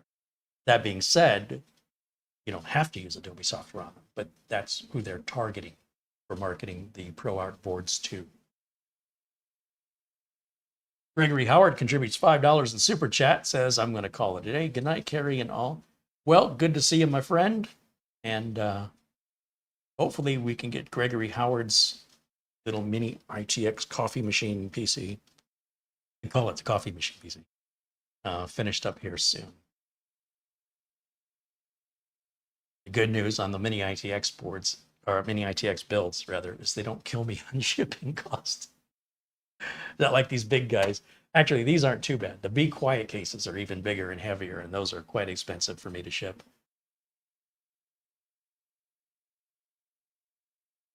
What's my opinion on Thermaltake cases? I've used quite a few of them. I think they're fine. But I don't find them to be too practical for my customers. For showpieces, they're fantastic. The mini full-size helicopter, Apache helicopter case from Thermaltake we've used. And then what was the most recent Thermaltake case we just had? Oh, yeah, the Tower 100, the mini Tower 100, the mini ITX build. Real pleasure to work in that.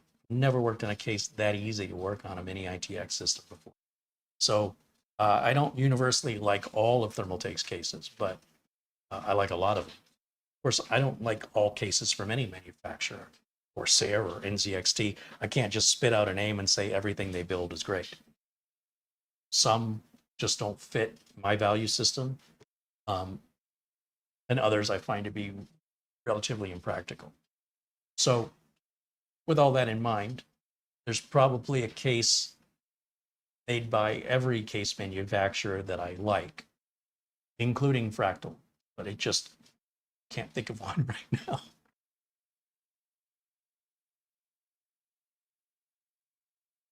Richard says the Fractal Pop Air is the only new case that has a 5 1/4-inch drive slot. I don't believe that's true. I think is Corsair still making the 110Q? Let's see. Let's go over to Amazon and take a quick look.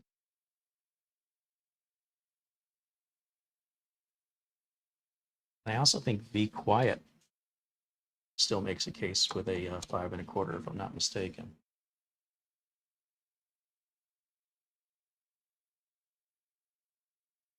Corsair may not be making the 110Q anymore. I don't see it available.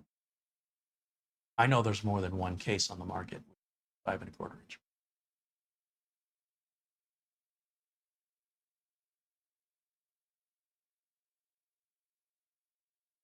Essential Working Too Hard with a $5 super chat says, good night, Carey and all. Have a great rest of the weekend. Well, thank you. You too.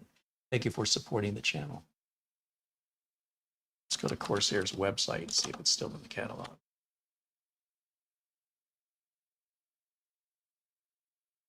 Helps if I type it correctly.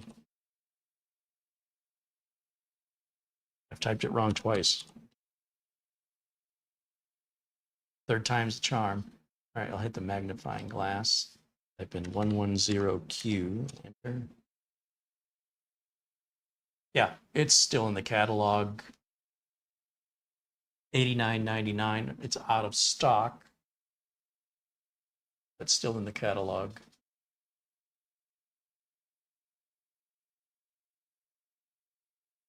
The 110R also has a 5 1/4 inch bay. I don't think the 5 1/4 inch bay cases are that hard to find. It's just that probably for every 30 cases, only one of them has a 5 1/4, and that's going to just eventually be 0.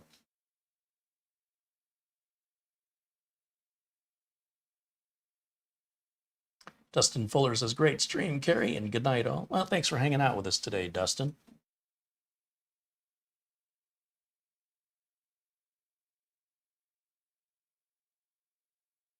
So, yeah, brand new cases with 5 1/4 inch bays, they're still out there. There's more than just that one. Also, depending on what country you live in, that could also restrict what's available to you versus what's available to me. Most of my customers now don't even have any use for a 5 1/4 inch bay. It's pretty unusual that anybody uses them these days. And again, those who want them are usually older people. Not saying that's a good thing or a bad thing. It's just an observation that people still holding on to these are generally people who don't want to let go of them. A lot of people never grabbed onto them to begin with and don't miss them. So you can just go back through the build videos here on the channel and see the last time I put a DVD drive in. It's been a while, but every once in a while.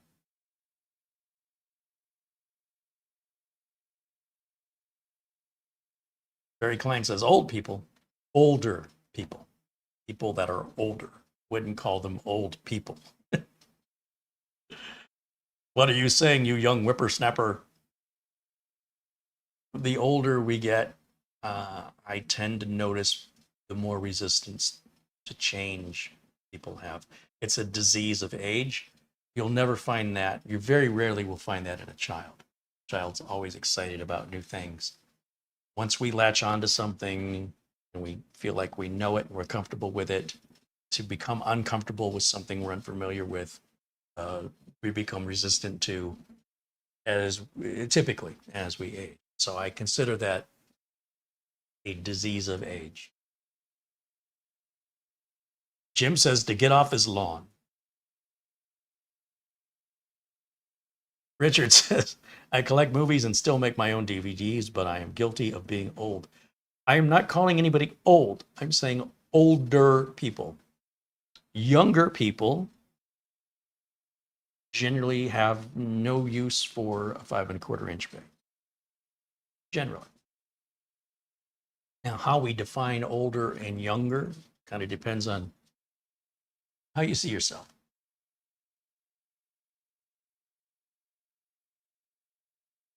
Marsman 50 said, my mind tells me that I'm 20, but my body says I'm 80. It's like when they see the dog and they go, look, he still thinks he's a puppy.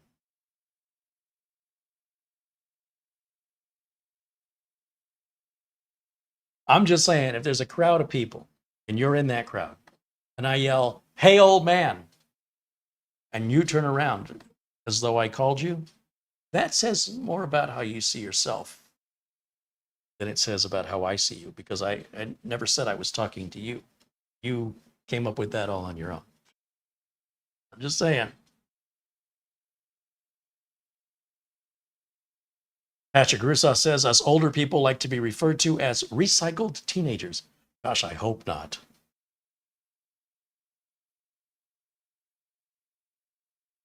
Mortant wants to know how old is old. Anybody older than you is old. I think anybody fatter than you is fat. Anybody driving faster than you is crazy. Anybody driving slower than you is a moron.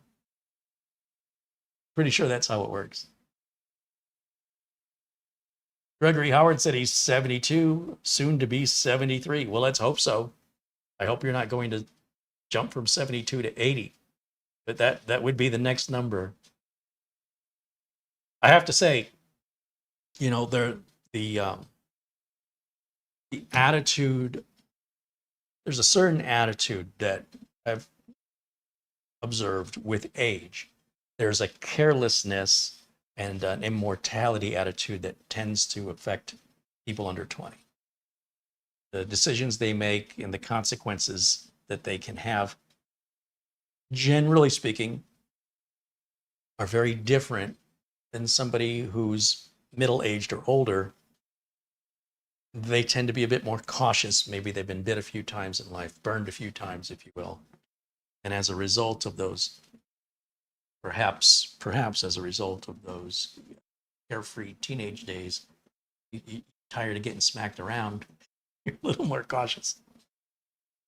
But being resistant to change is it's all too common, where people get comfortable with something and they just don't want to let it go.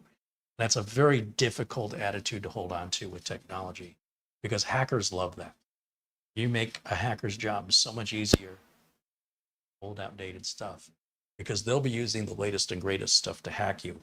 So the easier you make it for them, the bigger a target you become. So just something to keep in mind. Some people have old man syndrome when they're 30, says Jim KJ3M. My mother said I was born an old man.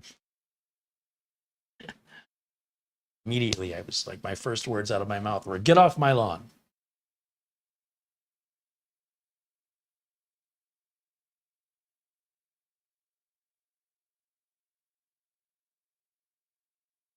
And you know, you got to be tough to get old. Old is not for the weak. You see an old man walking hunched over, walking real slow. He's fighting pain. He's fighting that pain. He's standing as straight up as he can tolerate, and he's moving as quickly as he can tolerate. I have nothing but the deepest respect. The older somebody is, the tougher they are. Absolutely. You're not going to find somebody that's 100 years old who was weak all their life. You got to be tough, or you're not going to make it to that age. All right, guys. So we're right here at the end of the show. Philosophy aside, thank you for hanging out with me. Thanks to JP for allowing us to show his build on camera. I will do the cable management off camera, and if you like, I can show you the final, but really won't be much to look at once the side panels are on. And then hopefully we can get it shipped out next week. Obviously not on Monday. There won't be any mail on Monday. But at some point next week, we hopefully can get it out to him. And this will get double boxed. I will lay this case. Well, first I'll put this case back in the case box it came in. Then that gets laid flat with the motherboard down into a larger case. I usually use a FedEx double-walled 22-inch cubed box. And those cost around $20 with packing. It's around $20 extra. Then, of course, it'll get shipped via FedEx ground with insurance, and it will require a signature. That way FedEx won't just leave it on somebody's porch for it to be stolen. And that's typically my routine. I always encourage my customers to open the side panel up when they receive the computer. Look for anything that might have dislodged in shipping before you plug power into it. Because if something's shorted out, you could cause permanent damage by simply taking it out and plugging it in. So I always encourage that. You know, take the side panel off. If you see anything loose, reseat it. Pay particular attention to any cards that might be installed. We're not installing any cards on this build. Also to the RAM modules, make sure those are fully seated. Apart from that, as long as the power supply is still attached and there's no parts flying around in there, it should be safe to go ahead, plug it in, and turn it on and start using it. It will have Windows activated, fully updated with the latest drivers and with all the latest Windows updates, so the customer can get to using it right away. You don't have to go through the whole setup process of a typical system you buy at Best Buy, where you've got to remove all any unwanted software, et cetera, et cetera. My systems are, once they're unboxed, once you verify that nothing's been dislodged in shipping, you can immediately start using it.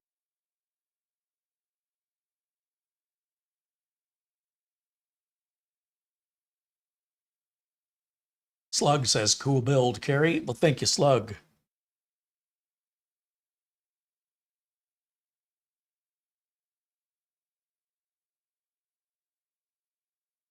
All right, I guess we didn't see Oystein today, but if Oystein watches later, we'll give him a shout out and say hello.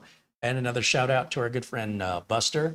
And of course, Frankie B. Thanks you guys so much for really being the backbone of the channel. I appreciate them so much. Also, our friend John Jack Wilson. We've seen him in a few days. He's had some family matters to attend to. And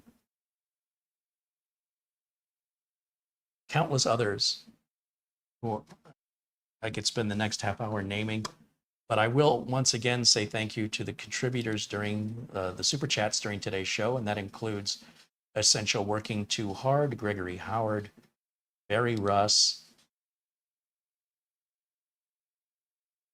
Renee Baroto, Alan McRae, Mike Visions, Essential Working Too Hard again, Douglas Burchell, Paul O'Brien, Shamim Kashviras, Gregory Howard, and Amazon gift cards. A shout out to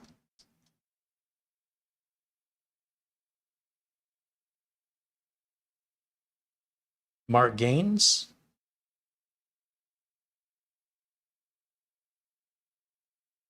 I think there was one that came in yesterday after the show. Maybe not.